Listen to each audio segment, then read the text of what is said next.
we have discussed the result or the influence of the pandemic in many ways. And I have, together with Monica von Schmalensee and Helena Paulsson, discussed the mid-sized cities in Sweden.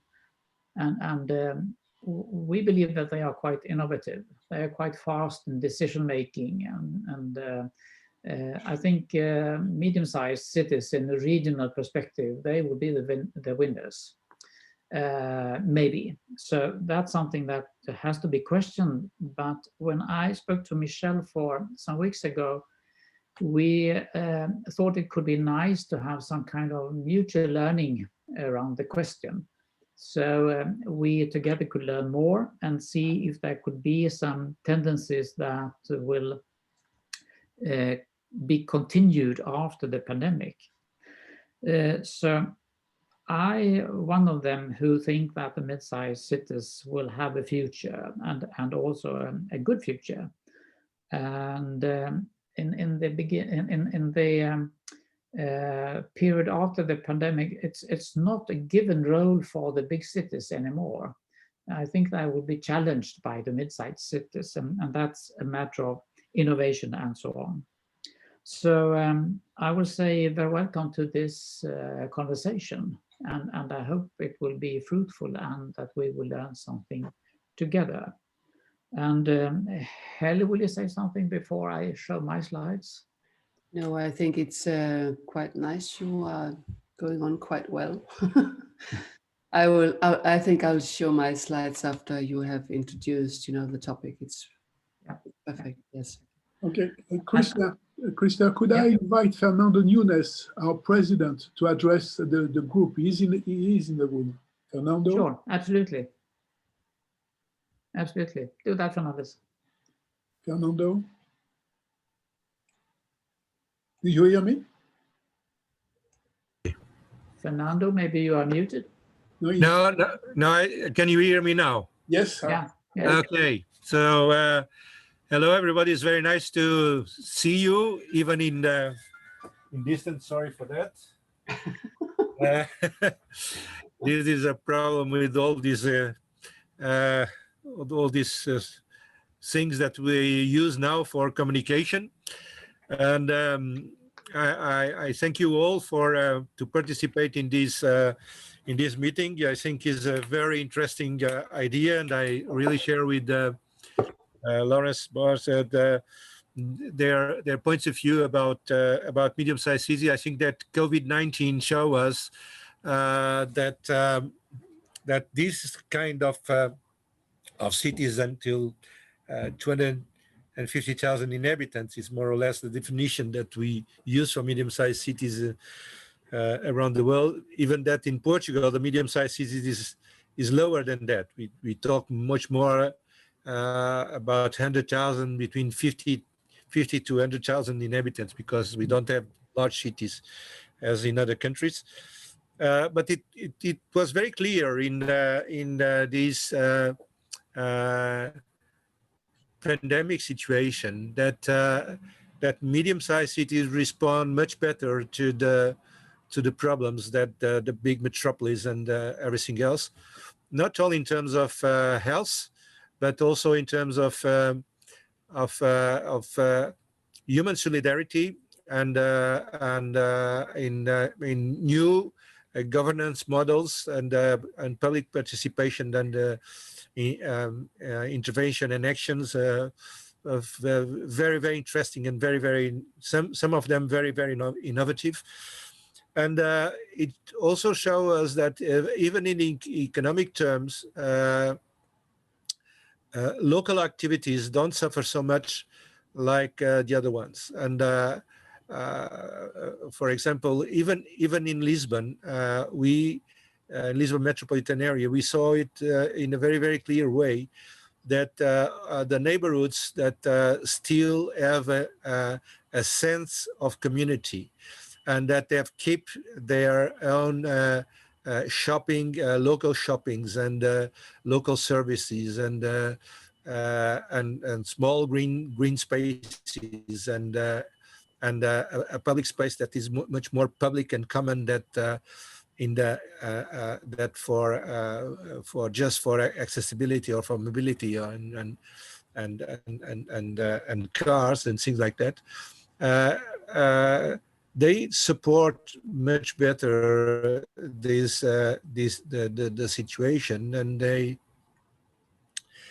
they are overcoming the problems in the fastest way, even if you are with a lot of conditionings that we have.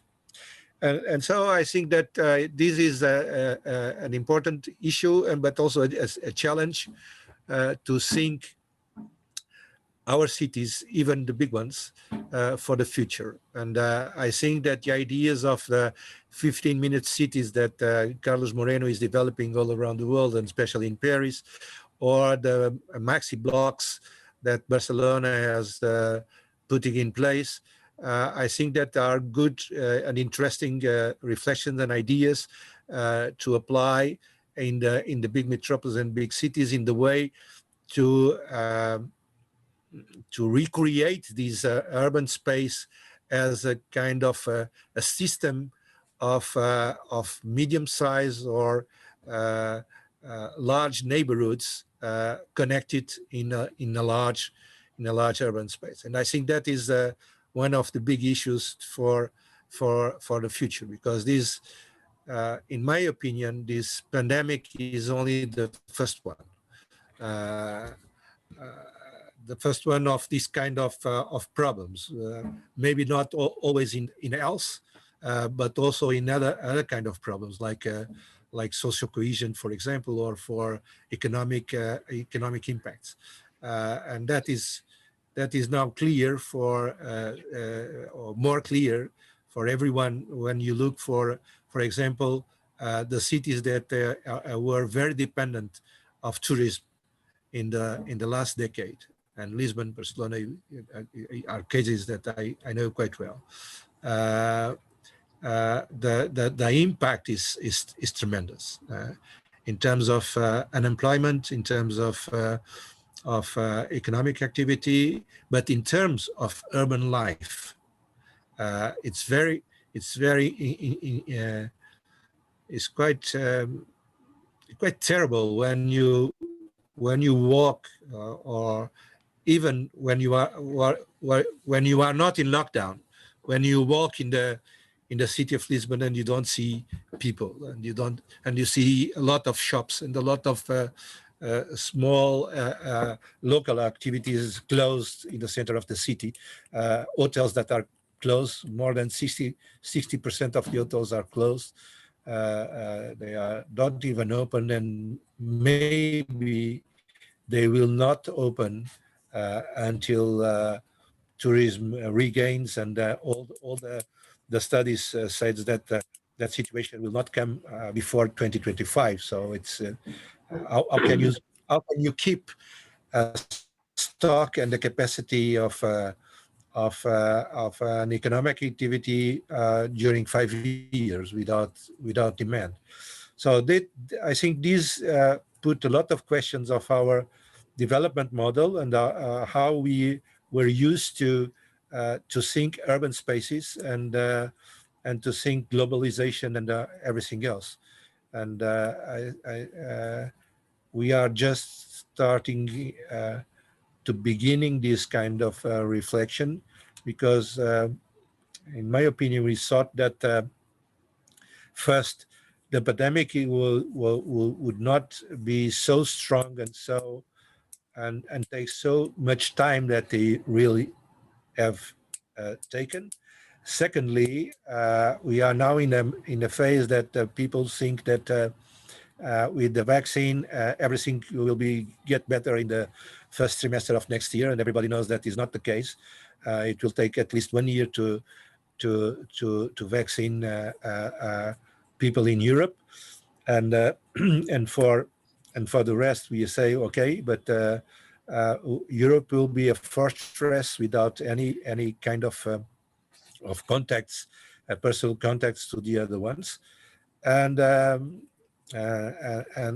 in the other way, there are a lot of activities that grow tremendously in these 9 months of pandemic, and I don't think that we will come back to the previous situations. A lot of urban logistics have been transformed.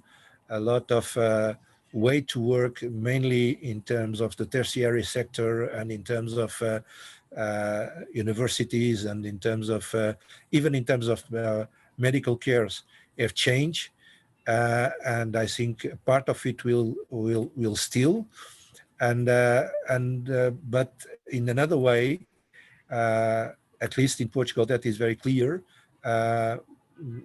The inegalities, so the differences between people that could work at home and people that they are not so dependent of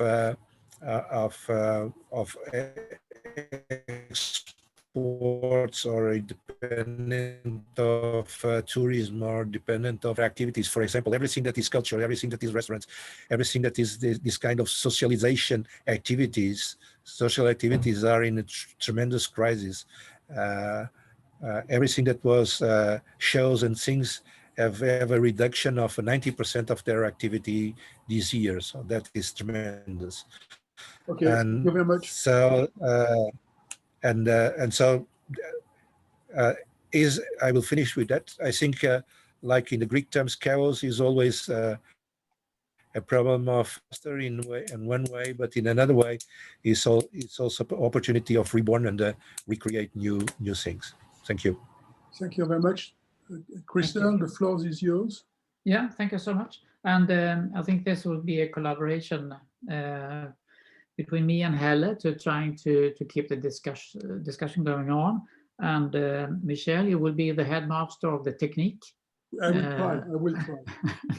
And also, as always, I think you will make an excellent summary of the discussion.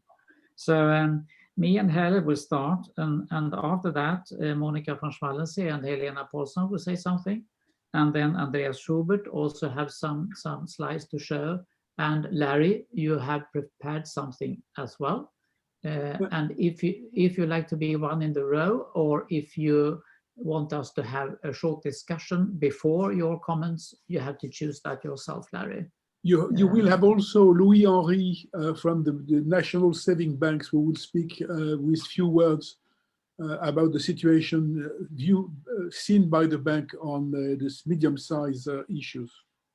Okay, very good. Greetings, everyone. I will now proceed to describe shortly the accompaniment. Oui. Yes. Oui. Tu interviens un tout petit peu plus tard, si tu veux bien. Okay. Christel. Okay. Yeah, and Larry, you will come in the end, as always, saying some wise things. Is that okay for you? Very good. So I start. That's fine. That's fine. Yeah, very good. Very good. So if someone could share my slides, that would be very good. And when I was thinking about this conversation, I have a perspective of the mid-sized cities that I like to share with you. So I have prepared some few slides that you will see quite soon, I think. Could we in between, while you could we ask people to unmute their videos, because the video is freezing sometimes. Great. So very good. Yeah, as we heard, the pandemic. I mean, we didn't really understand what the pandemic is before, and now we are right in the middle of it. And speaking from the Nordic perspective, I would say that we have spent a lot of times in the neighborhood, and there are research showing that quite recently, and we have spent a lot of times in the public spaces in the parks and in our neighborhoods, which also meant that we have strengthening all our social networks and the culture in the neighborhood. And this lifestyles that we are living now are quite often challenging the present discourse, and that was my opinion about this. So I would say something about that. So next slide, Michelle. So what is the present? No, one back. That's okay. So the present discussion, in my point of view, is that regionalization is an ongoing process, and the big cities are playing the main role here, and they will continue to grow. And the big cities, we are looking at them as the job engine and the economical motors in the regions. And we also say that the climate question will be solved in the big cities. And that's mainly true because they are 3% of the area of the Earth, but producing 80% of all emissions. Next. So, one back, Michelle. So,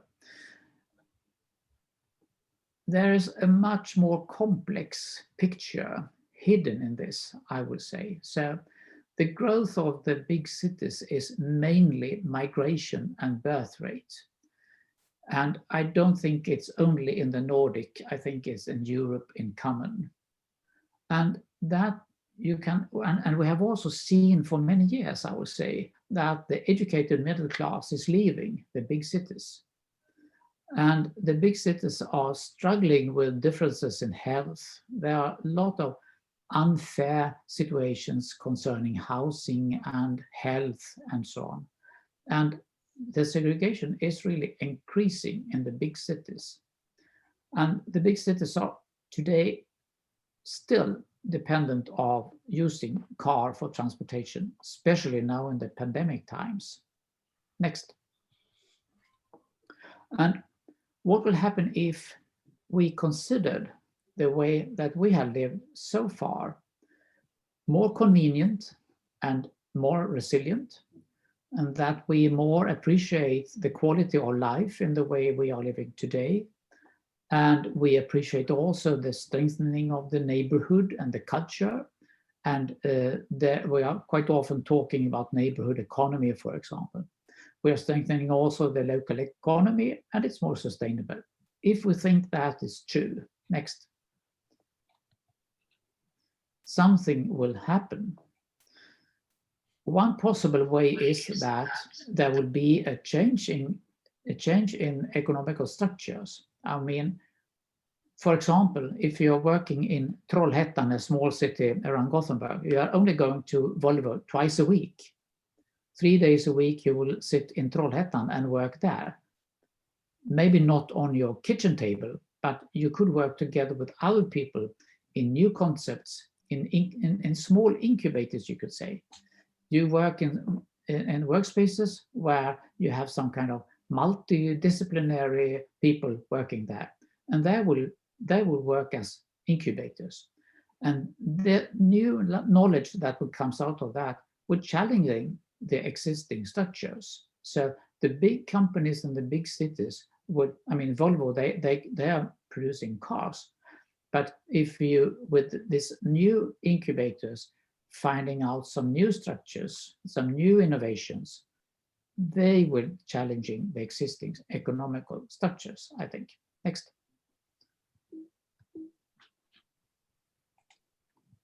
So, one back. So, the educated middle class families, they will leave to small and medium-sized cities. And a risk, I mean, it could be so, that the big cities will be even poorer, even more segregated. And the small cities will be strengthened by economically strong families. And that will be something very interesting. I will not say this surely will happen, but it is a possibility. Next. So how will this end? Well, I would say it is really a matter of how people will like to live their lives. They will decide. And how we have adopted new things of living and working, that will be an important question for people when they are choosing how they would like to live their life.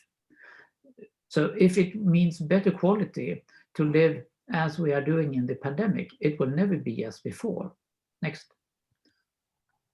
So I think that the strategies will focus more on regional balance, because still we are depending on the regional question, but as a more functional region, not specifically the big or larger cities. I mean, we have to have a regional functional structure where we live and work, and trying to do that in a more resilient and a more healthy way.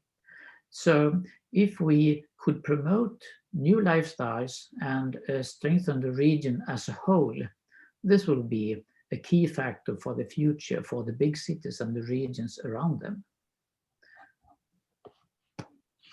So I think that would be the most important thing for us, or one of the key factors that we have to consider when we are discussing the mid-sized cities and the possibility of a new regional point of view, so to say. So thank you for that. Hope you got my ideas. And Helle, will you say something? Yes, because I think this is really interesting. I don't know if I should go on to my presentation, but I think from my side, of course, we are in the Scandinavian countries, are in the Nordic countries, but I think there's a big difference, as also Fernando was in to discuss. Both the scale of cities and the scale of mid-sized cities and so on are very different. And even from Denmark to Sweden, there's a big cultural difference in the way that we behave. So I think something I just, you talked about how we choose to live our lives. I'm actually a little bit discussing with myself, do people have actually a possibility of choose, or do we need to have a political impact? And I'm saying this because in Denmark, where we are actually working with a project called a Future Urban Health project, we are for the moment discussing to integrate health in the so-called Planning Act. So, and this will change the responsibility of the parties involved in planning. So if you actually are taking up, the responsibility of political decisions and having impact on how you actually structure health, going into safe environments, discussing how people will live and so on, giving another political framework or planning framework, then you can actually more than nudge people to do what we're actually talking about. So, what is interesting is actually, are we being nudged to behave differently, or do we have a free will to do it? That was my immediate reaction. If that works for you. Yeah.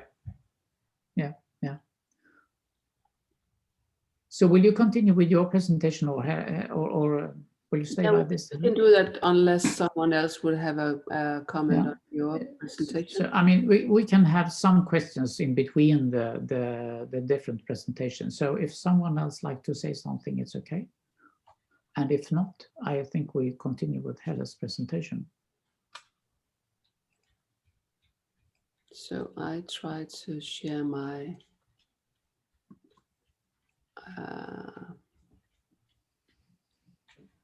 I think we have to cut down your presentation before I can do anything about it. So, and actually, you must be the host. Yeah, I have to link to something here. I think we're here. Do you Yeah. do you see anything now? Yeah, absolutely. That's perfect. So actually, I have named, because we've had a discussion about the small, human scale safety, health, proactive tools for working with loneliness, access to nature, cheaper real estate, social infrastructure, IT technology, lifestyle changing, behaviorism. Some of these issues were some of the first discussions we had. And I think all this pandemic and that there is really a focus on both stress factors, but especially on health in this period, because when people are sitting at home working, everything is changing. The social infrastructure is really a big factor in doing that.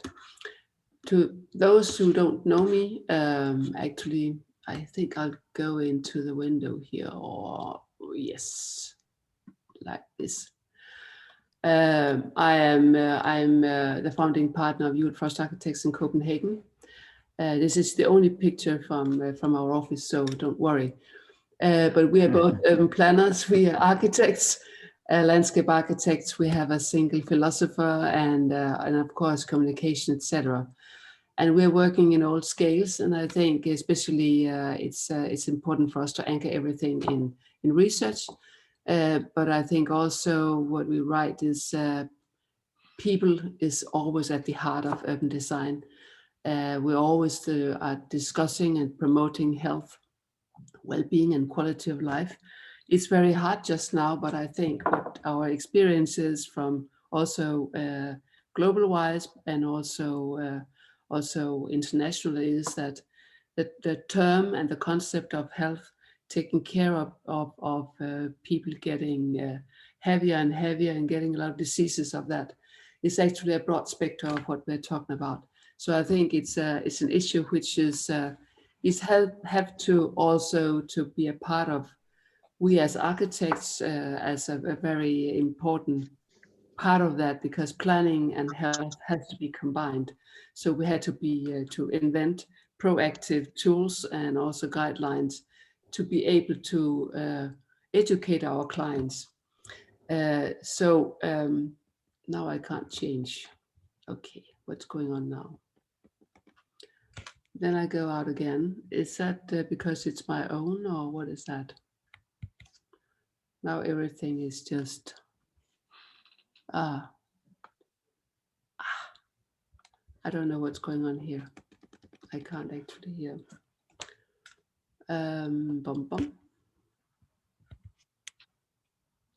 This is the moment of reconsidering your life. It happens from time. Easiest thing, yeah. If you leave the full screen, maybe it will. Yeah, but I actually, okay, I can. Yes, I can. Exactly. Thank you. I think it works. So actually, some of the issues that both Krista and Fernanda was into, what is a medium-sized city? We discussed it, and in Denmark, it's even smaller. I think in Denmark, the medium-sized city is maybe about 40,000 inhabitants. So of course, to be able to talk about this, I think the focus on both adaptable but also scalable urban planning tools is very much in focus, because otherwise we can't compare, and otherwise we can't actually share knowledge in this issue. I think it started a long time before, because I think the world has been discussing health since 46, since the WHO actually discussed how to combine the health and take that into account. But it's becoming more and more evident to everything we do, because even at this point where actually most European cities, and especially Copenhagen, is closing down again, we are actually asked to do a different way, and a different, much more low-key way of thinking about to combine social well-being, but also physical and mental well-being that actually comes out from the WHO. I think from our sake, the UN goals is not only a question of focusing on two, but I think there are two that actually for this case, 2011 is a target for what we're actually talking about. I think in Denmark we have a lot of issues and a lot of discussions about these UN goals, which also is a part of this pandemic discussion. And I think it has turned out to be a much more conscious way of being both private companies, but also public companies. And I think actually this pandemic actually works differently. Either you are in the public area or in your private. And I'm saying that because I'm in the private field, and I think there is a much bigger focus on our ability to be able to pay taxes, to pay for everything that's actually going on. This is an issue that talks about how we actually still have to be very holistic. We have to talk about the city. We have to talk about spaces, the consistency. We have to talk about life shaping, but also how we are using the city. I think the situation also for middle-sized cities is also a question about social infrastructure, how to create safer neighborhoods, how the urban life, as Fernanda was addressing, how does it change the way that we as social human beings is actually a part of society. So this is actually our filter to create a way of creating an adaptable method of navigating in this situation. So I think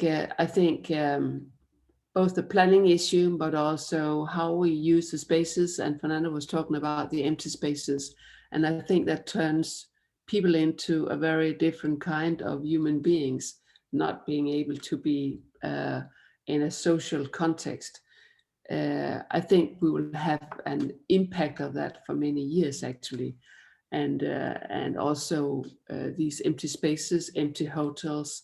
I think we have to rethink how we can reactualize these buildings, but also how we can reactualize the way we behave and how we act in society in the future. We have tried to work out a guideline matrix, how to figure out how to work with these, because I think the consistency, because I think we can agree that in the next 2 hours we will more or less say a lot of things that actually is very close to each other. But I think there is a consistency between resilience, identity, social sustainability, but also climate-friendly development. They actually have to be some of the core values, and have to have it has an impact on the spatial way of planning. And I think this asks for new planning methods that actually creates new typologies, because we have to reuse empty buildings, we have to reuse our behaving, the methods of behaving. But also the way that we actually socialize. So I think we'll try to figure out how all these the classical planning tools can actually adapt to this new situation that we are working with. We don't see in Copenhagen the same flight out of the city. Actually, we have a quite consistent habitant or a number of habitants, but there is of course new qualification of cities. But I think in Denmark there is a lack of cultural institutions, a lack of cultural institutions that actually could attract people. So it's also a question of getting these mid-sized cities to qualify what they actually can offer people. So I think there is a very big job for them. We're just now working with Aalborg, and also Holbæk, which are the two, one is 217 and one is 17,000. And I think they are very clever of discussing all these human scale, local communities, identity, a sense of belonging, access to nature, good social infrastructure, etc. And I think that it has a lot of doing with also to attracting businesses. I think Aalborg, that you might know, it's in the north of Denmark, it always have had a self-esteem of being apart and very apart from the rest of the country. And I think Holbæk in that way think this actually very provincial. So it's also a question of going into the nerves of these cities and figuring out the pride and also the way that they work with attracting new businesses. So it's not only the pandemic, it's not only the flight out of big cities, it's also a question of, I think, their DNA as cities. So I think there's a lot of questions that we know about. We know that a lot of people in 250 will live in urban areas, and even though we know that a lot of them will suffer from loneliness, they will suffer from inactive lifestyle, they will suffer from diseases and mental health, and suffer from lack of community. I think that they still actually are working with a dream of going into the city and being inspired from the culture, and I think that's a part of this. What also we know is that actually the lack of community is there's about 34% of Danes that experience they don't know their neighbors, and I think it might not be only an urban situation. It could also be a mid-size challenge, but I think it's something that has to come into these planning acts to make sure that there's a proactive dealing with that in the way we are working as architects. And then we also know that 10 to 12% of all Danish experience symptoms of severe stress. Today it's much worse. The latest numbers are incredible because people are sitting at home and they need social contact. But then we know that integrated landscape and access to nature is a part of how we can actually combine the planning issue and be proactive in doing that. I should be very fast now. And actually access to the green is still, we're working in Russia, and I think they have a huge amount of Russian residents face lack of public and business infrastructure.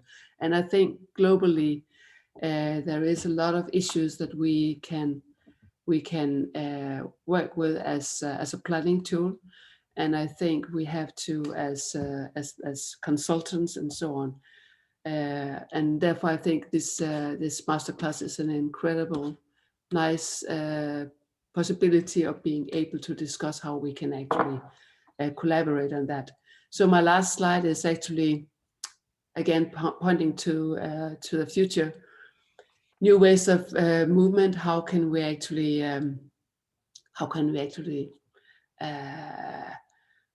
promote new ways of working? In Denmark, we are world famous for biking. So actually, we might not be the first one to work with cars that can work alone. But the new ways of working is something we can't decide. So I think we have been incredible. We are a very listening people. So every time our prime ministers are actually asking us to do something, we are doing it, and we're going home.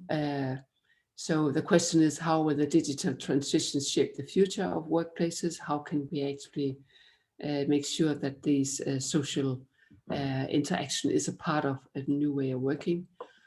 And I think the one which is most important for me as a Danish and Scandinavian architect is actually how do we secure social cohesion. I think we are seeing into a very, very severe problem of lack of social belonging in our neighborhoods if we are not actually trying to be proactive doing that.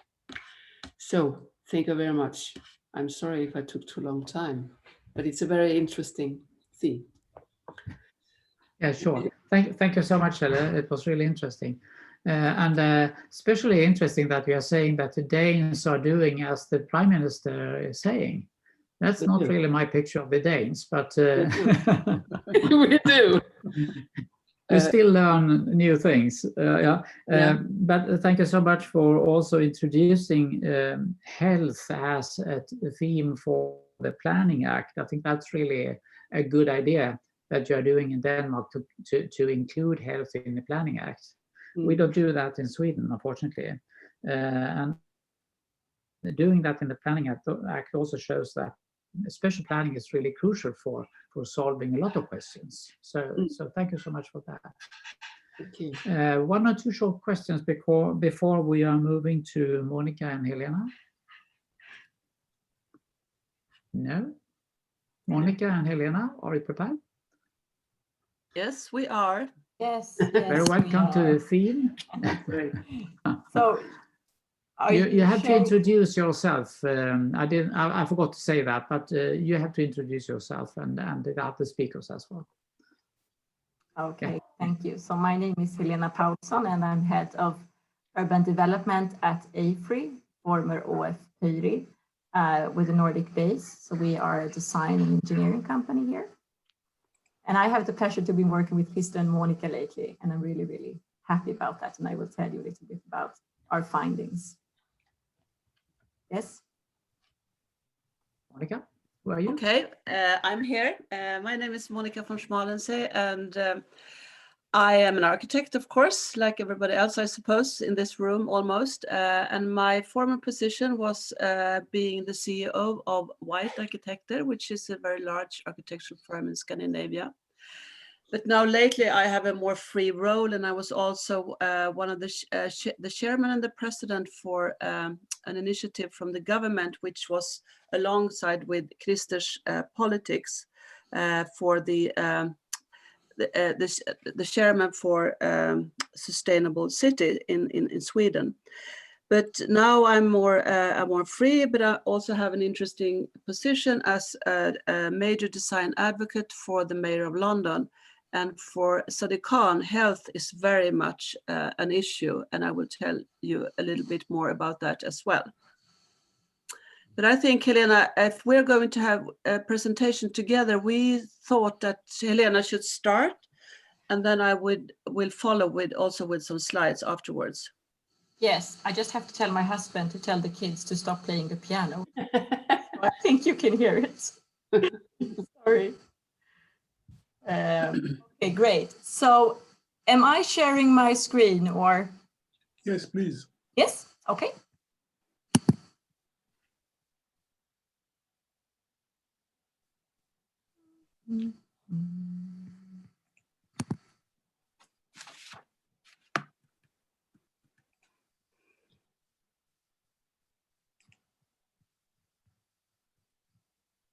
Is it working? No. Select the window. I have it open. Show all windows. Okay.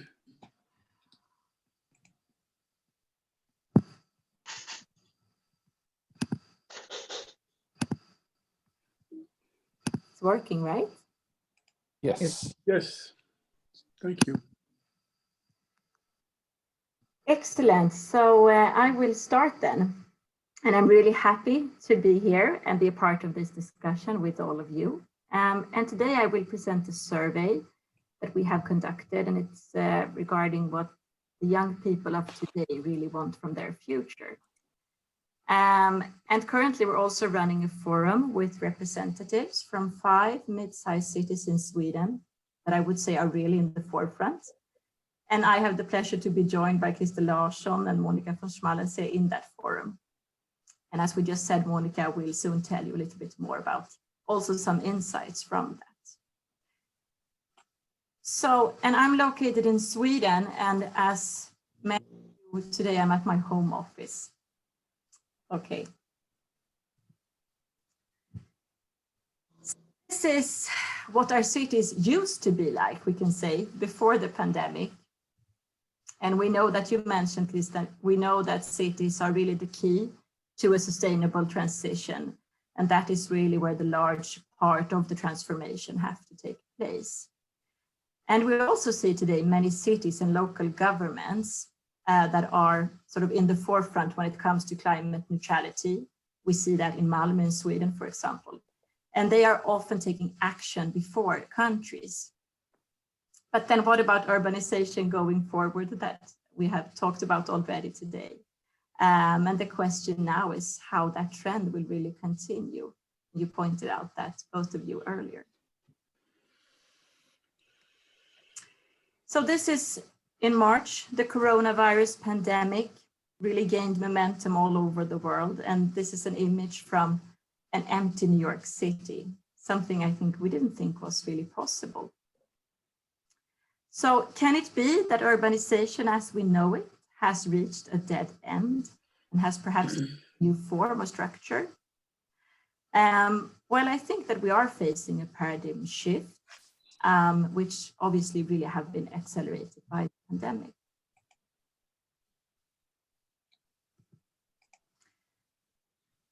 So yeah, the image from New York, but it hasn't really been the case in our Swedish cities, and definitely not in our mid-sized or smaller cities. This is a city index presented for Sweden, presented earlier in the autumn, and it's developed by the Swedish retail research company HUI. And it shows, for you who don't speak Swedish though, it shows the flows of people in city centers across Sweden. And it's a comparison to 2019. And if you see my pointer here, you see in March how the flows dropped. And the orange is small city, and this is mid-size and bigger and big city. And you can really see sort of the biggest drop in the big cities. And we already mentioned this. And of course, it's from people working from home and avoiding public transport and so on. But if we look at the cities that here are classified as small or mid-cities, they have been much more sort of robust and experienced a much smaller drop. So let's look at the survey that I mentioned that we at AFRY have conducted. What does the young generation desire? What do young people of today want? We of course need to know what the future generation wants. And together with the research company YouGov, we've asked more than 5,000 young people ages 18 to 35 in 6 European countries. We've asked them how they see their future and what they find important in their future city. And remember now that this survey was conducted in the autumn of 2019, so that is before the coronavirus pandemic. So what did they say? Well, we know that sustainability is important. And you mentioned also here, Helle, regarding are people able to choose where to live? But when they sort of picture this, 62% of the young people answering said that sustainability is important when choosing where to live. And the aspects of sustainability that they ranked the highest were proximity to green areas, public transport, and an efficient recycling system. And it also turned out that only 12% of those that we asked said that they want to live in cities with more than 1 million inhabitants. And of course, we can reflect on that number. We don't have many cities with more than 1 million inhabitants in the Nordic countries.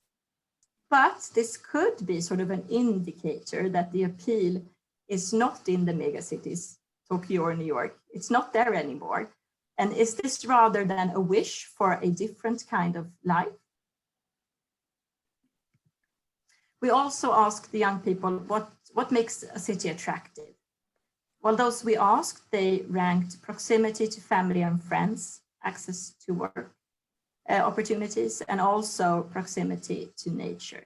These were the aspects they ranked the highest. And I would say very sort of reasonable requests, but it's also parameters that small or mid-sized cities, presuming that they are progressive, really can offer.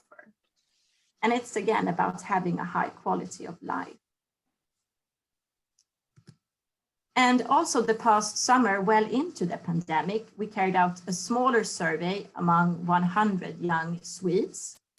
And this is a quote from one of them answering, and this sort of confirms our view about the importance of sustainability and also the opportunities offered in small and mid-sized cities. And throughout the years, this year, we've also had many conversations with different municipalities all across Sweden that have sort of confirmed our view. And as I mentioned earlier, we have a forum with 5 cities in Sweden discussing relevant topics and really finding ways forward together. I guess it shouldn't be a question mark here.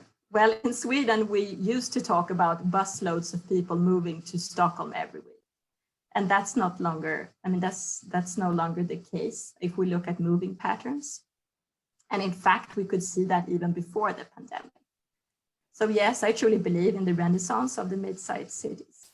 But what do we mean when we talk about mid-sized cities? Someone mentioned a number in the beginning of 50,000 inhabitants. Well, I think that it got less to do with sort of the exact number of inhabitants and more actually to do with values. So it's about quality of life, proximity. And as mentioned before, we talk about the 10 to 15 minute city with the proximity to kindergarten and work, home, grocery store, and friends. It's about making life work. And as we know, digitalization has really speeded up. And some people, as mentioned also earlier, don't have to be in the office 5 days a week anymore. But I know that doesn't include everyone, though everyone does not have that opportunity. And it's perfectly fine, you know, to commute to your workplace only a few days in the week. And if it's something that we really learned from this pandemic, I think it's about living here and now, as opposed to constantly being on the way somewhere, and to really value the physical place where we live and spend our time. So I will hand over to you now. Yeah. Yes, thank you. And I will also say, as Helena, it's very interesting to be part of this discussion. And we have had a discussion, Christer, Helena, and I, with 6 cities, or not cities, but medium-sized towns. And it has been very interesting also to use, we have had different themes to go more deeper into how then these kind of towns will develop in the future. And one of the themes we have been discussing is the role of the car. And I say it's about time. And this is a quote from Margaret Thatcher. A man who beyond the age of 26 finds himself on a bus can count himself as a failure. That means we have to go from the time when we planned with the car to something else. And this is a story I would like to share with you, but also some reflections. And next, please. So I'm brought up in a middle-sized Swedish town, an industrial town called Västerås, with at that time, this was in the 70s, around 100,000 inhabitants. It was mainly an industrial town, but it was very close. And we all went to a school by bike. I went to school by bike, my father went to work by bike, and my mother, she also went downtown to go shopping by bike. It was a very nice cultural life, and it was dominated by the big industry. but it was a very healthy town at that time. It was very close to the Lake of Mälaren, and we also have a lot of outdoor activities. And it had like 120 kilometers of bike lines at that time. So we were proud of that, and it was very close. And we had, as I remember at least, a very nice life at that time.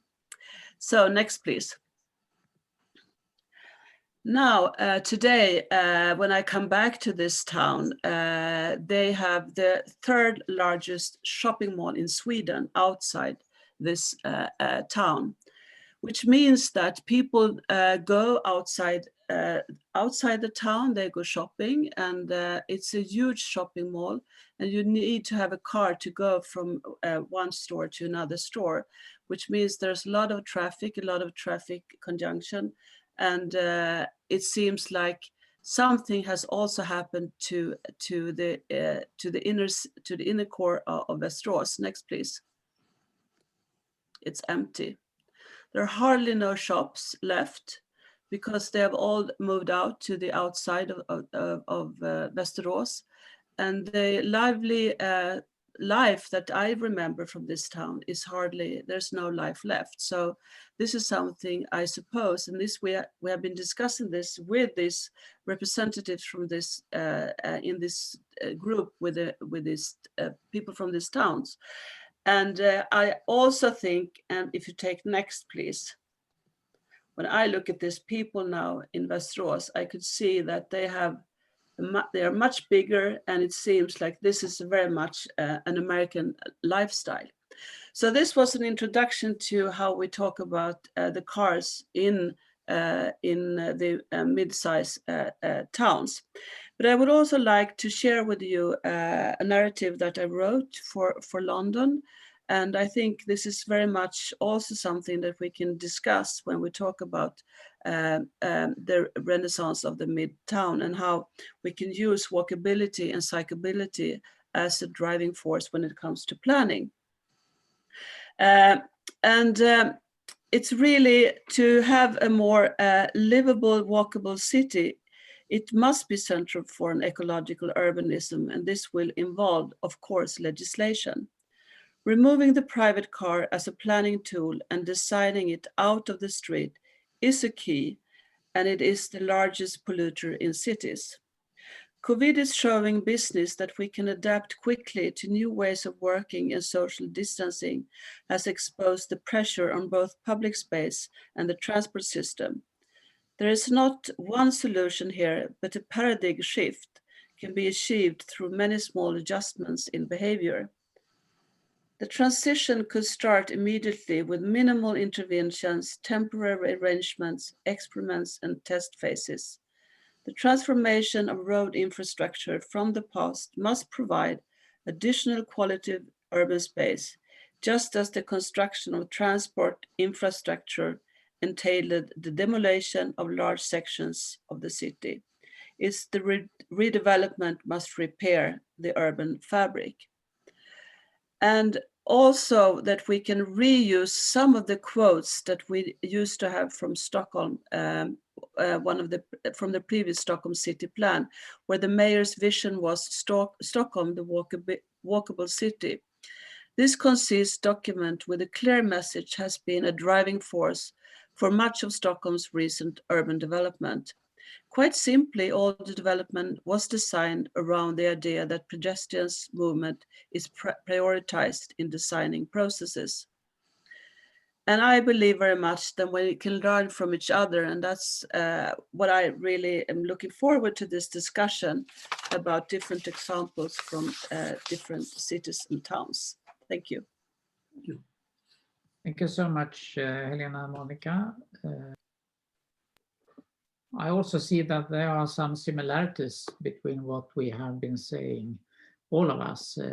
Health is some kind of main theme so far, from different approaches, and the green spaces. And it's quite interesting to listen to what you are saying about walkability and mobility. So I think we have to come back to many of these questions. I'm sorry, Christer, but Yes. Unfortunately, I have to leave you now because I have an academic meeting that was settled down by other guys, and I have to be present there. I don't know if I can return in time to for the meeting, but in any case, thank you very much for your cooperation, your presentations, and I hope that we can see each other soon in better conditions, and especially on live. So good health for everybody, and thank you very much, and see you soon, I hope. Okay. Okay. Thank you for joining us. Thank you. Bye now. See you soon. Bye bye, Christopher. Bye, everybody. Okay. So if there isn't any questions so far, Helle, like to I'll comment just something? say that I think it was really nice. Helena, when started on the word Renaissance, I think it's a very prosperous term to use, because then we have to rethink and be, really think it over and reactivate some of the ideas. I think it's very nice. I think also it was very interesting to have the young generation into the scene, because actually we are planning for the next generation. And I think that it's interesting that they are saying family, friends, work, access to nature, that we actually so much aligned. Actually, for Monica, I think that it was interesting because you were talking about role of the cars, and I noted planning issue, and then you're responding afterwards. I think we can do a lot by being totally different in that issue. It's a very nice input. Thank you very much. Thank you, Helle. So I think we'll move on now to next speaker, Andreas Schubert. Please. Yeah. Go ahead. Hello, you hear me? Yes? Yeah. Maybe at first some remarks. On my side is my charming colleague, Dürten. You see her also with a night silhouette from Rostock. She is already at home, I guess. I will sit in my office. And to introduce myself very short, I am enjoy the supervision of INTA and Michael Sudarskis since 1991. I work in the city administration in strategic purposes. I am a sociologist, and I have a PhD in political science. And I'm a son of a famous architect in our Nordic region. My father is professor for architecture. So I was growing up in an environment of architectures, because the architects from Malmö, Helsinki, Paris tried to support Rostock's development in the early 60s. So Rostock is a model city for anything. And since 1960 and the beginning Cold War, we followed total other approaches than the Scandinavian and the Western world. And so our city is, last but not least, developed in a knot ribbon structure, not in this circle system. And also in the socialist Kamekon, dominated from the Soviet Union times, and the ideas from Sotskorod, Milutin, was developed a total other network of cities. Most of you, enjoyed the Western kind of industrialization. We from former socialist world had another way of industrialization, and therefore we also had another city settlement policy in special dimensions. And now we, as proud East Germans, started national discussions beginning from Rostock about the character, the typologication of the cities as a city of Regiopolis. So now I can open my computer for you. Wait a moment. I have a nice PowerPoint. That's one. Yeah, it works. And I come back to the argumentations we had already sometimes joined together with the Inter. Last time we had the Inter World Conference, but central message is we are proud that we could influence the remeasurement of the German settlement system. Now is granted a national research project and development project about 3.5 billion. And we all together, the North, the East, the West, the East Germans try to modernize the German city network, because we found out that the medium-sized cities far away from metropolitan cities and regions and far away from rural areas begin to play a more important role. And it happened in the same way concerning the resilience in Corona purposes. So we got in Corona lockdown times a lot of immigrants from metropolitan cities living in our city or living in suburb areas in the tourist resorts because of the better living quality. Rostock, most of you should visit us or shall know it, is this nice 200,000 city, with 200,000 inhabitant city, developed, planned by central state order, coming this knot-ribbon principle. And now it's time to redefine all, because we are consolidated, we are rich, we are self-confident, we are growing, but we enjoy our growth by a steered development and regional balance. This knot-ribbon principle is also going into the region. By the way, we organize also some steps to go to Malmö and to Stockholm. So that is our way of thinking, that we arrange a stepstone principle. But coming back to our local development, planning is not only the privilege of architects and other special planners. Planning is also a subject for social scientists, for economists. That means urban planning has to be a subject and a responsibility for governancing the city. Not only special planners are able to manage the development of a city. And therefore, I come back to the German initiative, the new Leipzig Charter, the Bible for European cities development. And the subtitle is now the transformative power of cities for the common good.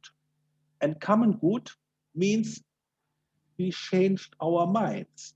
In the early 90s, we all together, East and West, North and South, European and German, suffered in the neoliberal approach of infecting planning thoughts and urban development thoughts.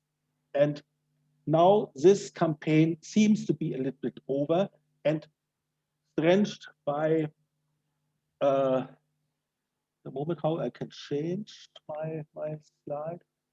Go down. Yeah, the next. And so we in Rostock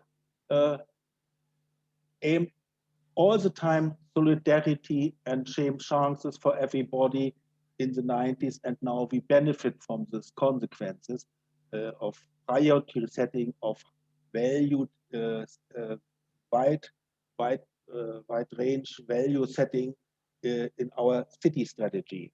And yeah, coming back to our city, how we transform our city, what kind of steps we go in our strategy in direction to 2030 and forwards.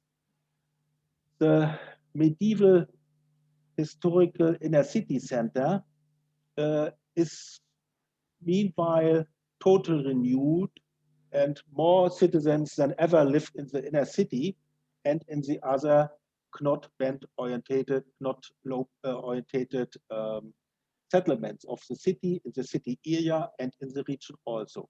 And now we start to jump over the river we have already settlements from socialist times, concrete block settlements from the socialist times, and now we link east part and west part of the city by a pedestrian bridge and a bridge for bicycles. On more northern, we have already a tunnel, and so we guess that we hope that we can combine the power, the transformation power of traditional inner city and all its problems with the wider catchment area of the riverbank development and the connection between the east part and the west part of the city. But coming back to planning, maybe in your city is totally different, but I observe we make a lot of plans, a lot of discussions, and a very small group of colleagues is responsible to implement the plans into really development and investment. And therefore, we try to begin to develop this culture of action planning. That means responsibilities, financing, time planning, capacity planning. And this culture, my father celebrated every day. So at home, we had economists, politicians all the time. And so I guess we should come back to a more integrated approach. Footnote, concerning the integrated approach, I'm the deputy chairman of a national expert commission. So I sing this song all my business life. Please celebrate integrated development. So next slide. Yeah, so we developed some images about our future. That means in a more or less brownfield area from the early 1990s, coming from the industrialization. We like to develop the riverbanks around in a city, riverbanks into a very attractive leisure, gastronomy, tourism, culture, dwelling area. And therefore, we use this tool like coming to the model of Malmö with the boat 2003. We use this model of the horticultural exhibition, horticultural show. That means National Garden exhibition combined with huge, large-scale, high important urban development investment projects, mostly founded from central states, to demonstrate the new way of development following the principles of the new Leipzig Charter with the aim strengthening the common good, not anymore to give any privileged parts of the city society or foreign investors any extra benefits. Yeah, and that means it's already the job for my lovely Dürten colleague. She made already her diploma thesis. Dürten, you can speak also if you like. She made her diploma thesis about this riverbank development, and now city board decided, city council decided about all. That means we have a clear action plan, what we like to invest when. The financing is on the safe side. Corona didn't influence us not so much because Corona is a pandemic beyond others. We East Germans had already pandemics in the 60s and the 70s. And so our medicine office was already prepared and our medicine infrastructure is very, very strong. We never sold our city-owned hospital to any private investors. We have a state-owned university hospital. We have a city-owned hospital. We have a good medicine infrastructure, good management, and we could help already, or we could offer our infrastructure to Italian cities in the first lockdown in spring because we had the capacities and were so good organized. Yeah, coming back, that is all together urban development, but Compliment to Inter, we discussed it so long, and this way of integrated urban planning and implementation comes into swing in Rostock. So we are very happy that we can present you in 25. We will have first seenable results of the Gardener horticultural exhibition, and following the other years, you will see we are a little bit competitive to boat 2003 without a high scraper. Yeah, and yeah, here we come with this illumination to some simple things.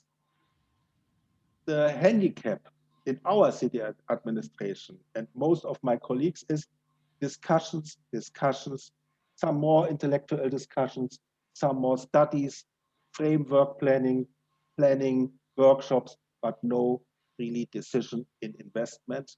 And when I ask them why you do it, they are not feeling safe in public procurement.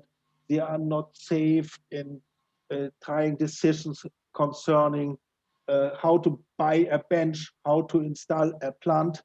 And the cooperation with the gardener office is also weak developed. So at first, we looked around what's simple, easy way examples we can find around the Baltic Sea.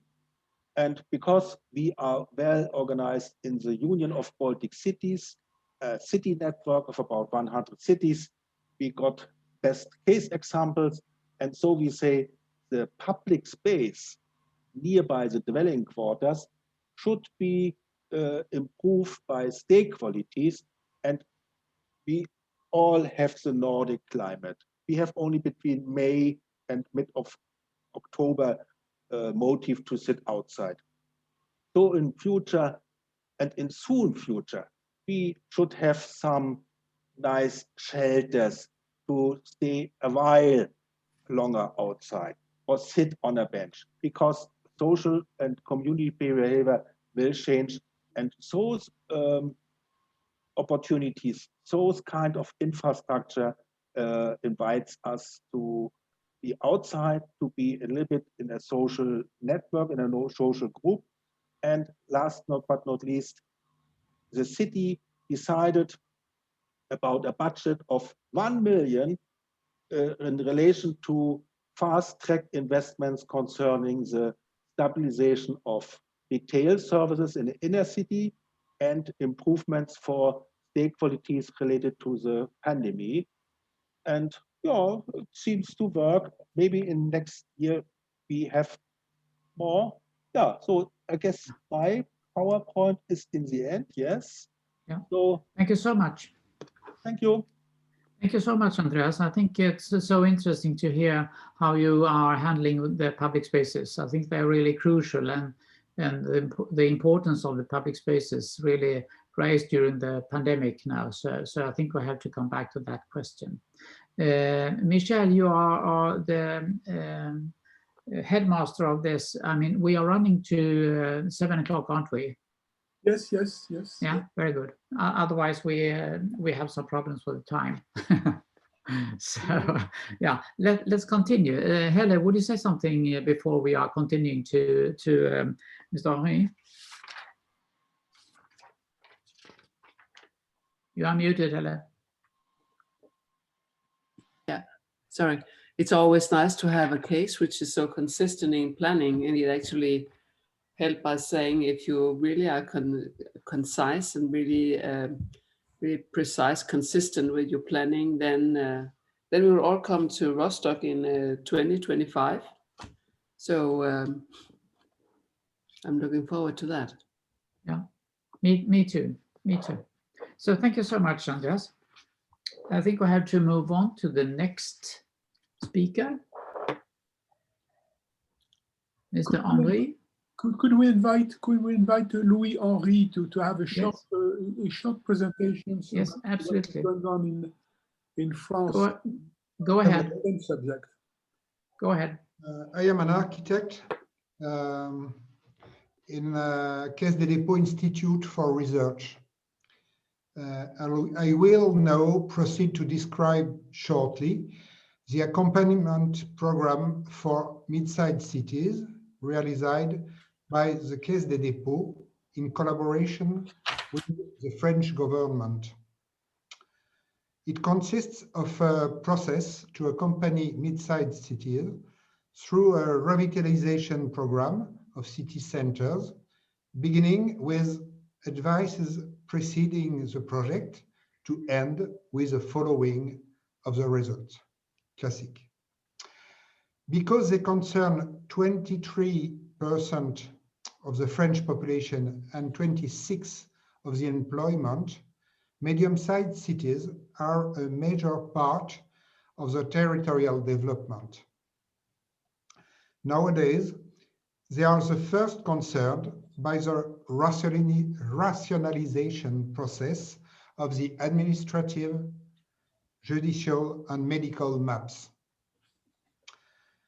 In order to dynamize city centers, prevent the housing vacancy, and to develop the local economy, it's necessary to coordinate the initiatives that help sustainable development. The domains concerned are housing through rehabilitation and restructuration, economic development, mobility and digital networks, town planning, assistance for inhabitants. The state-driven Cœur de Ville program predicts 5 billion euros over 5 years, 1 billion of investment from the Caisse des Dépôts, and 700 millions from credits. The intervention medias are the support of urban engineering, investments, to establish a process to revitalize the shops and help them through a digital transition, heritage restoration, the gathering of urban data. That's all, folks. During our next meeting, I will present you several means of governance that allow inhabitants to acquire knowledge regarding the organization of their city and become active members of it. Thank you for your attention. Thank you so much.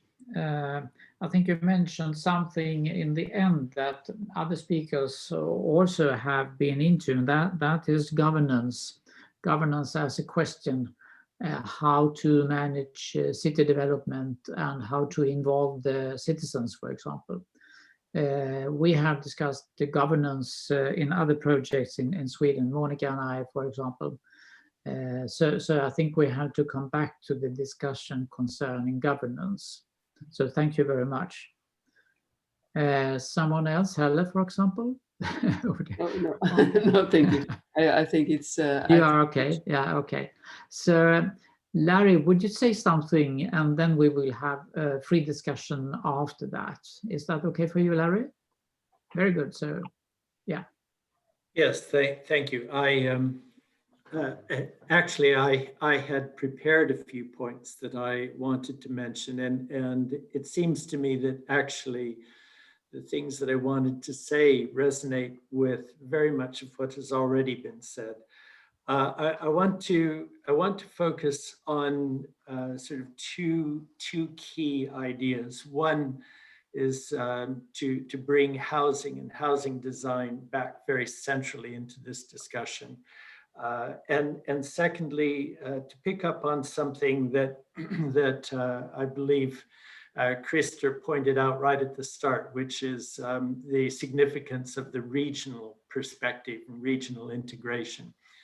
Now, to begin this, I want to start with a kind of my experience of being at home at the start of the lockdown of the pandemic in London. And it was this intriguing experience where my home, which is in Highgate in London, which is normally a kind of quiet tree-lined, leafy area with woods around it, but close to public transport line into the center of the city. Normally is quite dead during the day. It suddenly came to life with people outside, as I was talking about just before we began the meeting. Along with that, there are two other kind of key events that I felt were really quite instructive.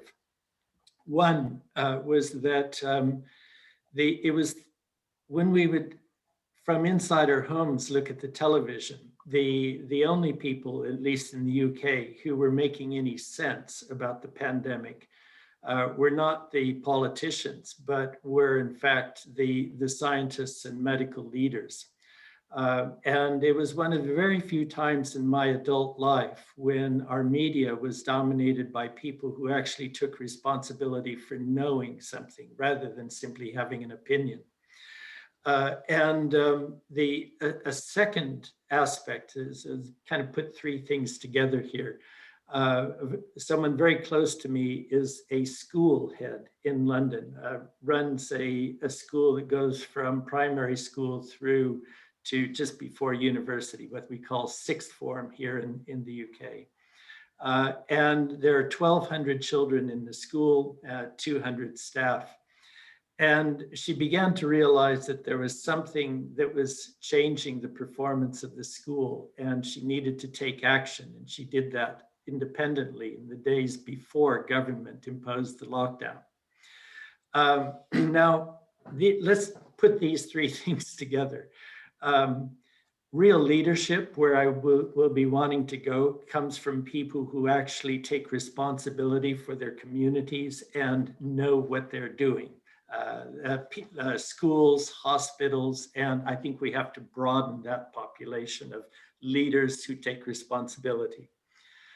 Secondly, our sort of inner peripheral areas away from the center of London proved more dynamic, more agile, more capable of leadership, more capable of innovation than did the city center. Third thing, the key sort of speakers within this were, for one of the first times in my adult life, understood to be those who were part of our civic leadership in society, not our political leadership.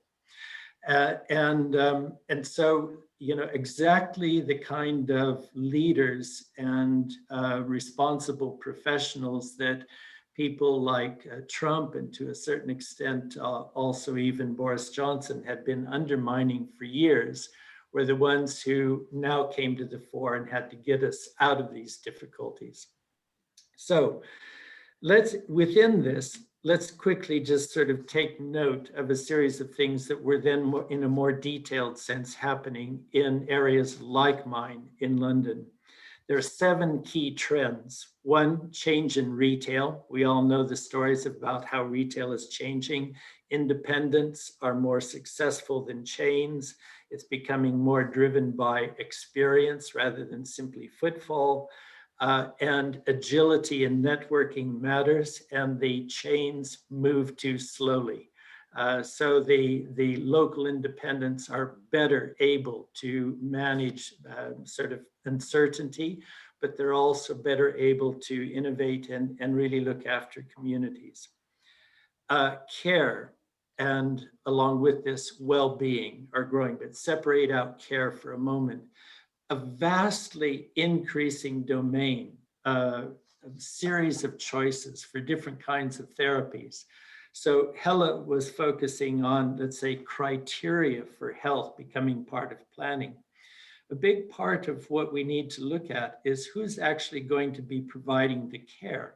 See, this whole field is proliferating just astronomically. And part of the reason that it is actually, and here's the 4th trend, not just focus on well-being, but the research behind all of this has gone to the molecular level, where each individual suddenly finds him or herself kind of as a center point within a broad range of possible decisions. How will they transform themselves in the direction of a life toward well-being? This can involve different choices about lifestyle, activity, exercise, nutrition, yoga, therapies of an expanding sort, along with, say, genetic and pharmaceutical therapies that sort of give a tremendously broad range of personal choice. So what we're seeing is that the idea that there can be a very differently organized neighborhood life if we take into account the different ways in which we might look at care, not just as something to which as citizens we have access, but something to which one can contribute as part of the system of care. So in other words, we're talking about not looking at it just from the point of view of consuming care, but providing care. And the provision then of care is actually something that creates economy, opportunity, transforms sort of neighborhood structures. Now, then that kind of means that we can begin to rethink our housing environments around systems of care, lifestyle choices, and so on. Now, if we add into that a fifth trend, distributed work, again, as some of you were talking about, now don't necessarily have to think about the choice simply between working from home and working in the center of the city. Instead, we might think about a series of options of distributed work, where working from home is one, working locally is another, working at more centralized environments in the heart of the city can be a third, and there can be more. And these might be understood as part of integrated, flexible systems of distributed work. A sixth trend. The environment has become increasingly important for a vast number of reasons. The Gartenschau that was being described by Andreas and Dürsen is, I think, very significant. It's not only something that is there for our pleasure. What I think is really distinctive about our opportunity here is not only that we can improve our environment, but it is itself an opportunity for developing our civic life. So one of the things that we can do with a focus on environment is we can use it to create jobs, we can use it to create opportunities for community building and so on. A seventh and final, all of this is sort of knitted together by active mobility. So integration at the scale of the neighborhood and from the neighborhood to the collection of neighborhoods to the district is key. And let me then kind of emphasize that I think that what is important in this is that the notion of neighborhood then is not simply one, let's say if we go to this idea of the 15-minute or the 20-minute city, it's not simply about having access to services. It is more about opportunity to contribute and be involved. And that, I think, is really quite critical, that we understand it as a way of enabling citizens to become more active in showing responsiveness to changing circumstance. So we deal with uncertainty by mobilizing a population. That's what we do naturally when we're faced with crises. And so what we need to do is to build that logic into our understandings of the way we diagram neighborhoods more effectively. Now, three quick things. Growing industries. What are the growing industries? Well, they're logistics, health, and creative industries. Producer and business services have plateaued or are declining. Now, intriguingly, these growing industries are not hostile to mid-sized cities, whereas the proliferation of business services, financial services that dominated growth in the second half of the 20th century were very much inclined toward the center of the big cities. What we're seeing now is, in terms of the growing industries, needn't be so hostile to mid-sized cities. So one of the things that we might imagine is that neighborhoods like mine in London, sort of inner peripheral environments, and mid-sized cities share that potential to harness the growing industries and to think differently about the growth in healthcare, the growth in logistics, the growth in distributed work, the growth in creative industries, and at the crossovers amongst many of these and others. And redefining the way we would distribute retail, tie it together with services rather than along high streets, inject cultural services into the midst of former retail environments and so on. Okay, now let me just now jump to a kind of second big area, this innovation as a regional system.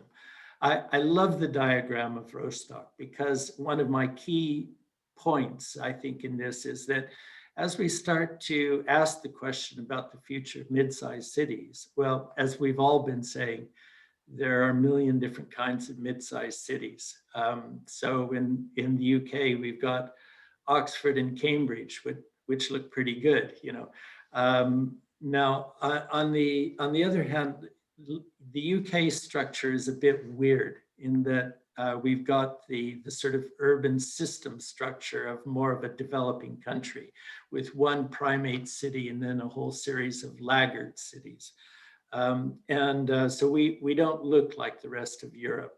We look unhealthy in that sense. And consequently, I think our hopes for the strength of mid-sized cities are less promising than for much of Western Europe and Scandinavia. I think you have much greater opportunity because when we look at our set of mid-sized cities, Luton, Bedford, Milton Keynes, they're so screwed up in terms of the problems of governance, of planning, that it's difficult to imagine exactly how they recover anytime soon. Whereas we might sort of look at possibilities in Bristol, Edinburgh, and so on, but they are way bigger than what you're tending to define as mid-sized cities. So I think in a way we've got almost a different kind of problem in the UK compared to a lot of what you're describing. But let me try to come back and focus on a couple of things. What I love about the description of Rostock was that it's not a radiocentric city. And indeed, to the extent that London can start to overcome its problems, it's because it's starting finally to become more polycentric. It's always been, people have always thought that it's a polycentric city. It is not. It is a multinodal a city of villages in many respects, but it has one big center. And what's been interesting has been if we could have another whole discussion on the transformation of central city environments and the growth of central city living, but leaving that aside, I think that one of the things we have to overcome in the UK is the dominance of really very poorly serviced residential communities on the fringes of mid-sized cities, the Colchesters of the UK, that are really sort of described by nothing so much as they're described by a traffic jam. And the traffic jam simply comes from their utter incapacity to have any sort of intelligent mobility planning. So as we move away from the kinds of understandings of center and satellite or radiocentric, we'll have a much better opportunity, I think, for seeing different kinds of innovations in regionally integrated, neighborhood integrated, district integrated systems, where at the heart of it, it's really about housing innovation that distributes opportunity for the development of services as something to which we can contribute as well as consume, and different kinds of environmental systems. Now, who takes leadership for this? To come back to my starting point, we need, I think what Helle was saying about beginning to build health into the heart of this, I would sort of say, start with the institutions where there are people who really know what they're doing and take responsibility for looking after communities. So the schools, in my mind, and educational systems are the most promising start. Along with that would be the health systems. Now, how do we, in a governance sense, improve the capacity of different kinds of business communities, research communities, to become involved not only with the success of their core pursuit, but the way in which they open up to create opportunity for people to engage with, contribute, participate in the success of workspace and business environments, research environments, learning environments, and so on. Now, we might add into this, because of one of these trends, environmental stewardship is another. Schools, hospitals, research institutions, workspace providers, environmental stewardship. I would start to suggest that what we want to do is to look at these potential civic actors as taking on greater roles in informing governance. After all, my experience of these moments after lockdown, where our leaders were found, were in this community. They're the ones who, in a way, I think we have to look to give us guidance about how we reform our approach to what it means to constitute a neighborhood, successful housing environments, and so on. Thanks very much. Thank you so much, Larry. I think this is also a good start of some other questions as well. And I really like what you said about the civic sector and the civic leadership. And many of you have come back to the question about leadership. And I mean, the politics are, I mean, they are lacking of leadership today. And it's quite interesting to hear what you're saying. And also comparing these multinodal pattern, as you say, in London or districts compared to the mid-sized cities. And that's quite interesting to see how a really, really large fabric like London, where interesting things could occur somewhere in the structure. And that's something very robust in that, I think. So yes, come on now and have a good discussion in 12 minutes. Yeah. and I think there's some questions that we have to come back to in another masterclass, yes. I say. Yes. Michelle and Helle. Could yes. And Monica. Yes. I know we are late, but we are very interesting people who want maybe to say very interesting things. We have heard a lot of interesting things, and you're right. We have to come back to some of the ideas which have been put forward. But with your permission, I would ask Sylvain Ducard from Montreal to tell us very briefly, what is the position in the US? Is the question of medium-sized cities a priority or something which is urgent to discuss in the US, or are we just, or are you in the US and Canada still involved with the big city rather than the medium-sized city? Well, thank you, Michel. Well, thank you, Michel, and thank you for this very, very interesting discussion we had. I mainly will speak about Canada as another Nordic country, if you don't mind. We have many similarities in that sense with the Scandinavian countries. I would say that the big questions that are asked now are similar at what we were facing here. We had the same lockdown, the same confinement. It's still going on. The same kind of reaction about the use of downtowns. And I think this idea of the renaissance of the mid-sized cities did really happen in the 1980s, I would say, over here already, where we've been looking for a better balance between the large cities and the medium-sized cities. I think this actual pandemic could give a good push to this renaissance.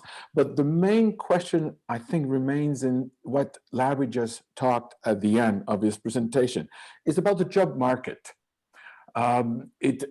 We have such big cities because the way the work is organized in our economic system, and this big centralization in big cities. I think there is an opportunity with the new technology, of course, to attract new companies, I would say, in medium-sized cities, and they will attract then this educated middle class that we talked at the beginning. So this is the main key, I think, about this reorganization of the job market, and it depends on how the enterprises think of how the work could be now settled. The other thing I like from Larry also is the fact that this phenomenon does happen in our case, for example, in Toronto, in Montreal, where this regeneration of interperipheral neighborhoods. And what we see is that where downtown did already occupies about half of the job market in the region of Montreal, we seeing a new shift where downtown area will lose some jobs for the profit of the neighborhoods or the outer skirts, of the downtown area. So that phenomenon also could happen. It's not only a shift from the large cities to medium-sized cities, but a shift from the downtown area to the neighborhoods. And in that sense, I say that this is a very interesting topic we should look at, because when we talk of this 15-minute city, it's a kind of a dream, to be honest. Okay, it does happen in specific cities, and it will be in the inner side of Paris. But what about the people who live in a suburb of Paris? They will never be in a 15-minute city. But we can think of a 15-minute neighborhood where you not only live, but where you also work. So maybe that's another opportunity we should have looked at. I will stop here because we'll be running out of time. Thank you. Thank you so much. I think you're into the same questions as Larry was before, because the work distribution is also what I'm thinking about. When the mid-sized cities or the districts or the neighborhoods are challenging the existing structure. So maybe you should say challenging the existing structure instead of saying challenging the big cities. I mean, it's a matter of distributing work and economical models. So this is something really, really interesting, I would say. Monica, you raised your hand as well. Yes, I think it was very interesting to listen to you all. And I believe, though, that we now have a window of opportunity, really, where from going from this me to we, I think that more community-based activities will be more seen, I suppose, in the near future. And I also think that, I mean, there will be a choice from people to choose to work from home, and it will be possible to do that in the future. So how will that change the structure, really? I mean, then we talk about not commuting every day, at least. And I think I also believe very much, as Helle talked about, Agenda 2030, to combine more Goal 3 and Goal 11 is really, really interesting. I think to use Agenda 2030 and the 17 Sustainable Goals, at least for me and for us working here, it helps a lot to describe how we need to work in the future. Thank you. Thank you, Monica. Thank you. Andreas? Krista, Yeah. Could we invite Durten, my good friend Durten, to react to Absolutely. the discussion? You're welcome. I know that you had a presentation, but it will be used and published later. But could you react to some of the points you heard that so far, Durten? No, your mic is not. Reactivate the mic.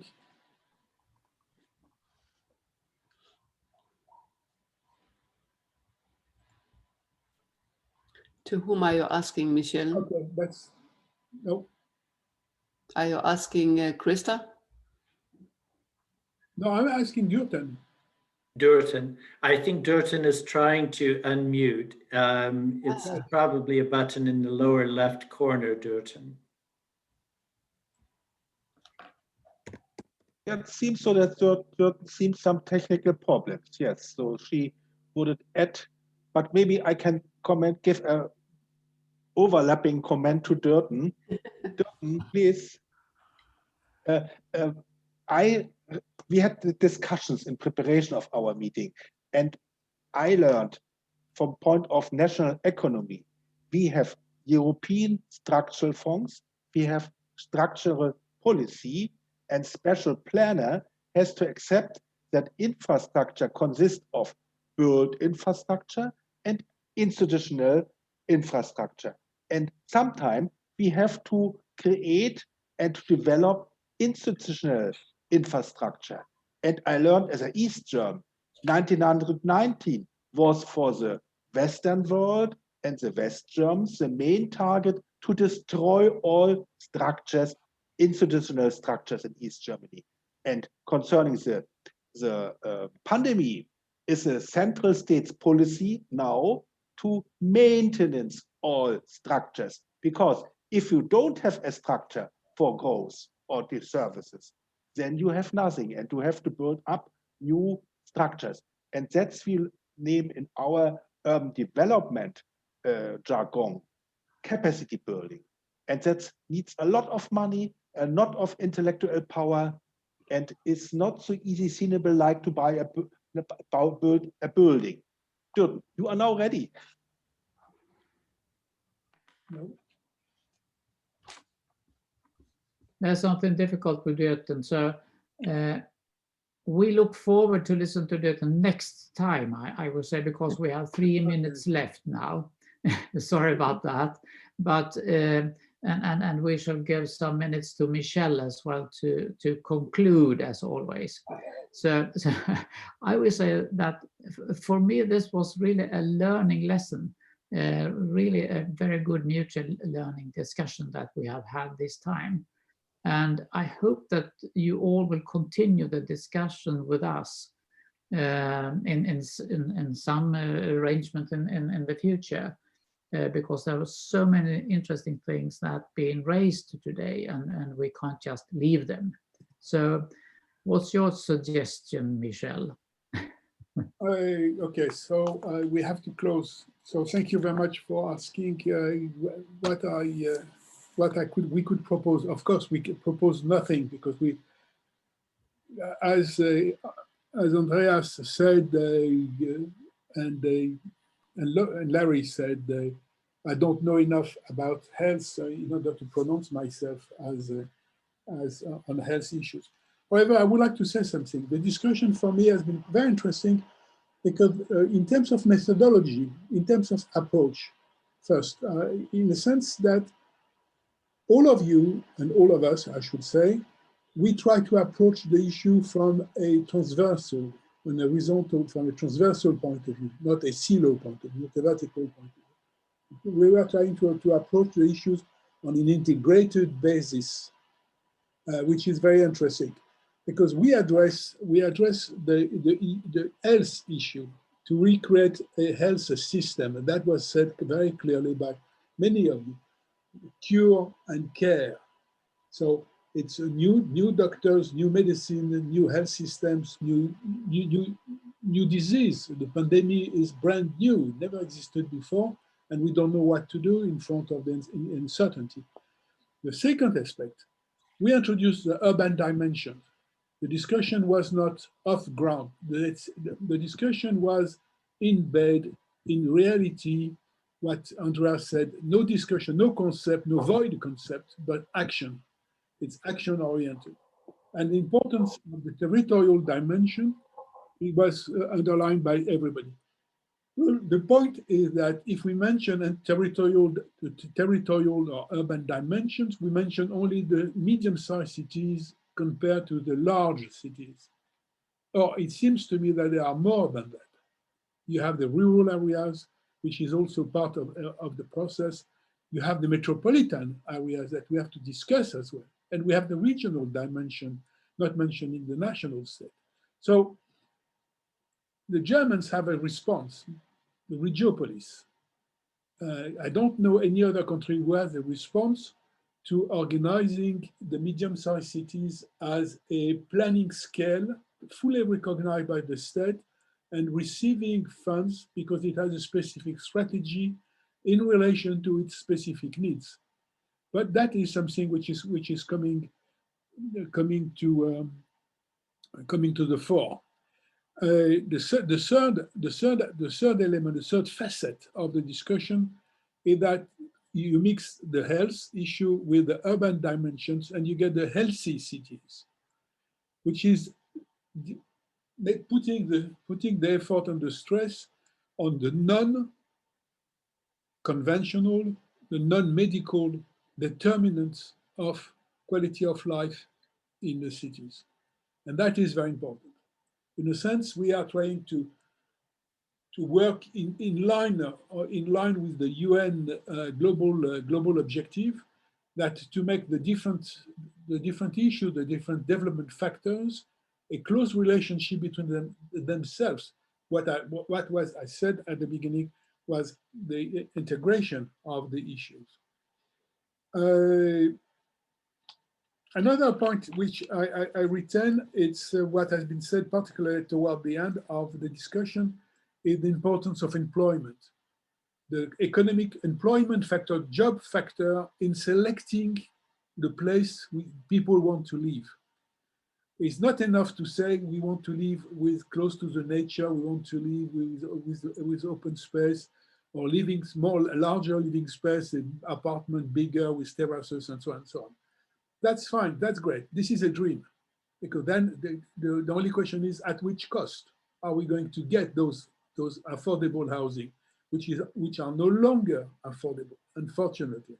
So people will have to live still on a constrained living because of the economic value of the real estate, of the housing that they want to live with.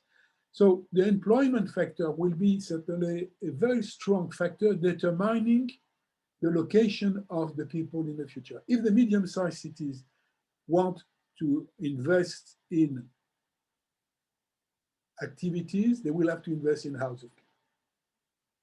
They will have to invest in culture. They will have to invest in education. They will have to invest in mobility and communication.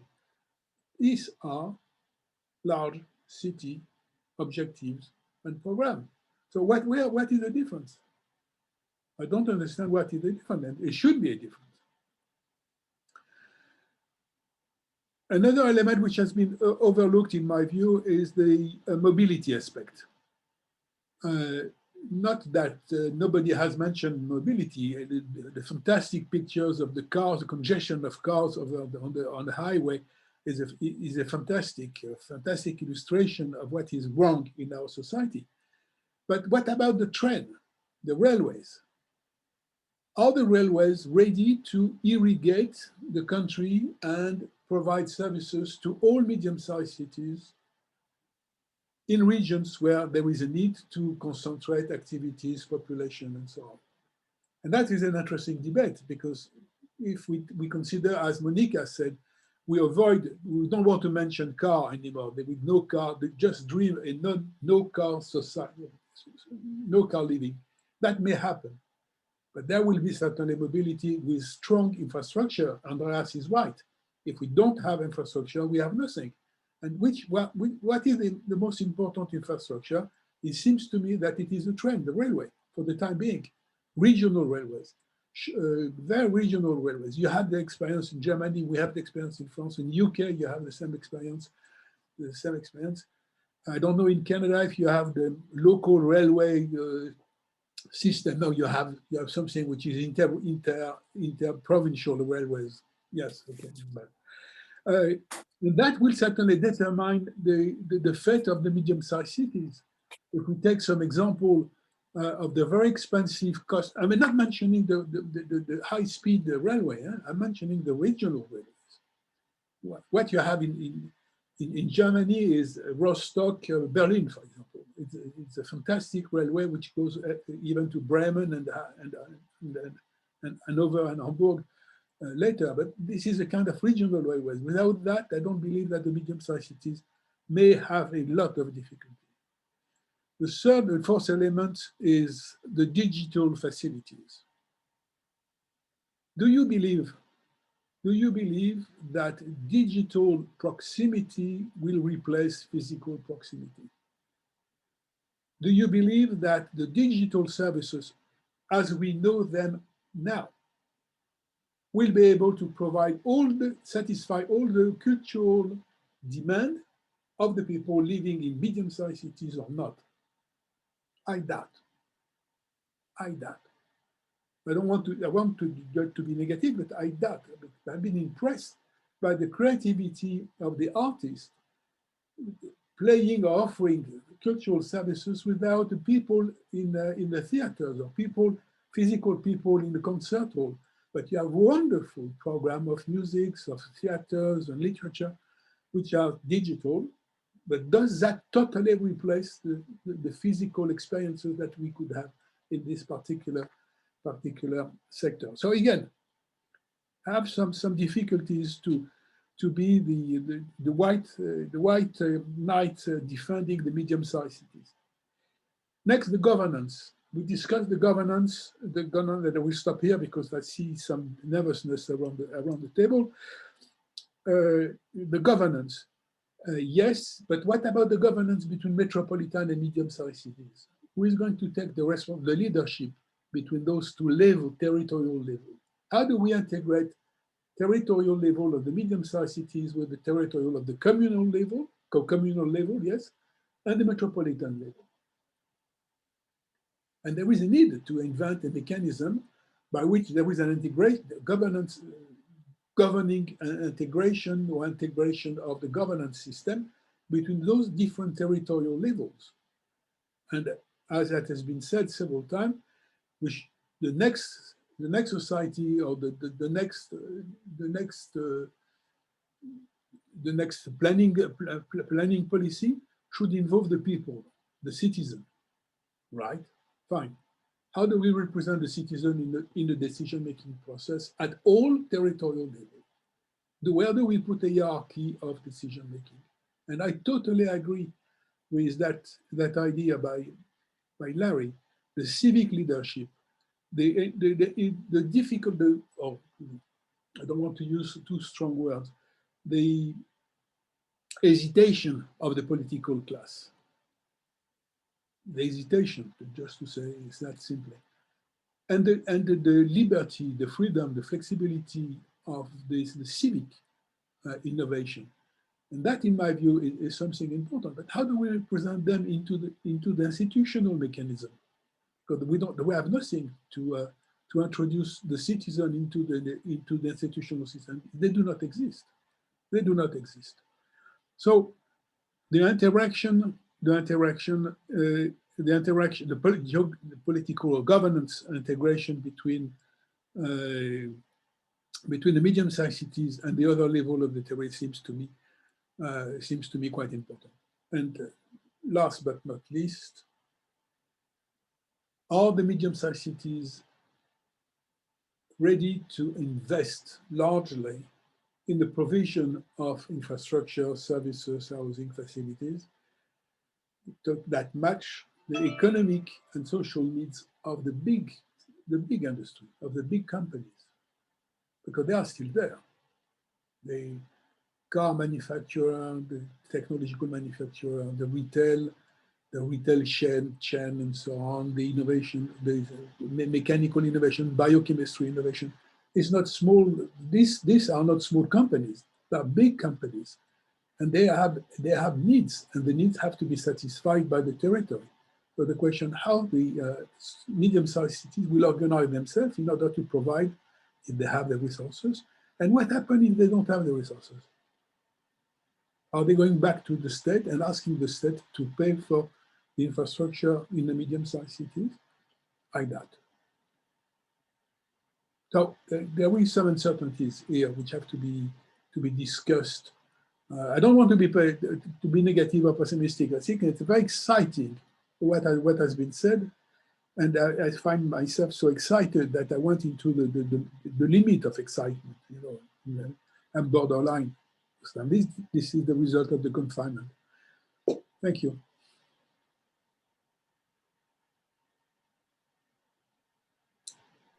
Thank you, Michel. I think we have to Thank you so much. to close down. But Sylvain, you'd like to say something? Yes, Krista. Thank you. Michel, I think your presentation is very interesting. So what do we do from there? Should we go on in that discussion and get deeper in that reflection? I think it is very interesting. We're just starting something very interesting, I think. Thank you. Absolutely. I agree with what you are saying. And I think that you mean also, Michel, that we have to continue this because we have raised a lot of topics and not at least we have got another perspective of things. So at least myself, I'm quite eager to understand more. So let's continue. Let's have a follow-up, I would say. Yeah. And I think both Michel and Helle are at the same opinion. But it's late now, so I think people have to go to dinner or something. Yeah, Michel. Yeah. No, I don't want to continue the discussion. I was going to discuss some points made by Monica and Elena previously, but you're right. Let's keep that for another time. And or just on a personal basis, face-to-face meeting, if we wanted to continue. Yeah, sure. But Michel, make a short reflection if you like to. I don't want to be rude, so carry on if you like. No. You're right. They have the appointment. People are waiting for other businesses. Yes, the family at least. Okay, so if you want me to end up, Michel, and Helle, maybe you would say something in the end as well. I think it was really a fruitful discussion, and it's so nice to be with the talented people. And in this Corona times, you are not in that situation every day, so to say. So thank you very much to all of you, and I think that Michel, Helle, and I will prepare something that will continue the discussion. And thank you, all of you, so much. So thank you, Krista. In good shape. All of you as well. See you again. Thank you very much. Thank you all. Thank you. Thank you to all of you, and also to those people who are listening without saying anything. We have a lot of people. Next time. Next time. Thank you very much. And greetings to all from Lugano, especially to friend Andreas. Yes. Thank you, Andreas. Yes. Goodbye. Thank you very much. Thank you. Bye, everyone. Thank you. Thank you.